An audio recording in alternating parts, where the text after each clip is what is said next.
Hello students of class fifth.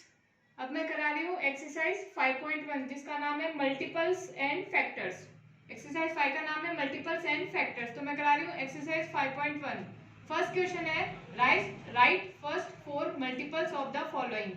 तो जैसे first question में है 4, तो इसके फर्स्ट 4 मल्टीपल्स लिखने हैं। ठीक है, तो फर्स्ट 4 मल्टीपल्स है 4 के 8, 12, 16, 20। ठीक है, इसी तरह से आपको 7 के मल्टीपल्स लिखने हैं। जैसे 7 2 जा 14, 7 3 जा 21, 7 4 जा 28। ठीक है, इसी तरह आपको 7 के फर्स्ट 4 मल्टीपल्स लिखने हैं। जैसे मैंने यहाँ पे लिखे 4 2 जा 8, 4 3 जा 12, 4 4 जा 16, 4 5 जा 20। इसी तरह आपको मल्टीपल्स लिखने हैं। फर्स्ट 4 मल्टीपल्स लिखने हैं। फर्स्ट के मैंने लिख दिए 4 के, आपको सेकंड 7 के लिखने हैं, थर्ड 14 के लिखने हैं और फोर्थ 19 के फर्स्ट 4 मल्टीपल्स लिखने हैं। तो आप लोगों के लिए होमवर्क है। तो अब मैं सेकंड क्वेश्चन है encircle on multiples of given numbers. अब जैसे लिखा है 3 लिखा है, तो 3 की टेबल में कौन से नंबर्स आते हैं उस पर सर्कल करना है। ठीक है, बस उसमें उतना ही करना है। तो आप ये सेकंड क्वेश्चन आप लोगों के लिए होमवर्क में है। अब मैं करा रही हूँ क्वेश्चन थर्ड है encircle on the multiple of 3 and 4 in the following. अब 3 और 4 की टेबल में जो नंबर्स आते हैं उन्हें क्या करना है, सर्कल करना है मुझे। अब 3 की टेबल में 6 तो आता है, लेकिन वो 4 की टेबल में नहीं आता है। ऐसे नंबर्स पे सर्कल करना है जो 3 और 4 दोनों की टेबल में आते हैं।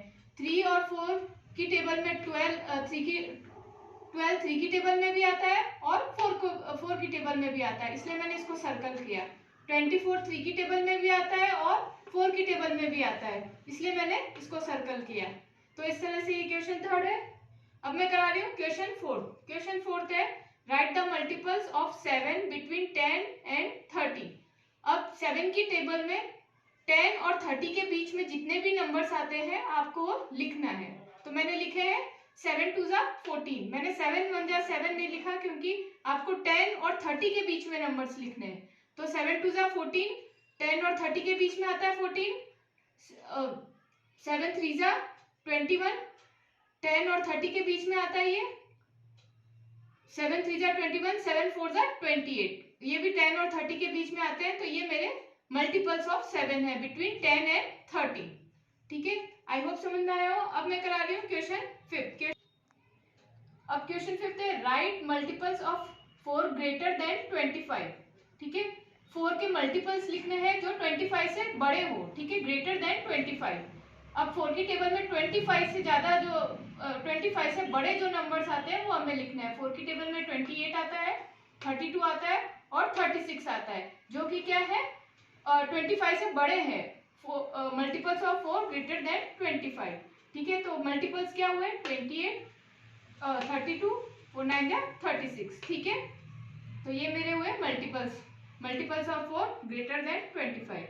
अब मैं करा रही हूँ क्वेश्चन 6 है right the smallest multiples of 2 and 5। 2 and 5 के स्मॉलेस्ट मतलब छोटे मल्टीपल्स लिखने हैं। तो मल्टीपल्स मतलब मल्टीपल्स ऑफ 2 लिखने हैं। इसमें क्या करना है, हमें सबसे छोटा मल्टीपल लिखना है, मल्टीपल ऑफ 2। अब 2 की टेबल लिखी मैंने 2 2 जा 4, 2 3 जा 6, 2 4 जा 8 सो ऑन।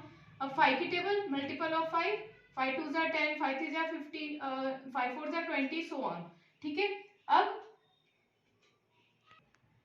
तो अब हमें सबसे छोटा मल्टीपल ढूंढना है। 2 and 5 में 2 की टेबल लिख दी मैंने, 5 की टेबल लिख दी।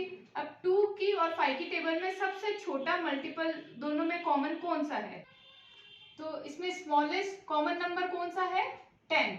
2 की टेबल में भी 10 है, 10 है छोटा, और स्मॉलेस्ट कॉमन नंबर कौन सा हुआ 10। 2 की टेबल में 10 है और 5 की टेबल में 10 है, जो दोनों में कॉमन है और दोनों में और सबसे छोटा मल्टीपल है किसका 2 and 5 का। ठीक है, therefore least multiple of 2 and 5 is equal to 10।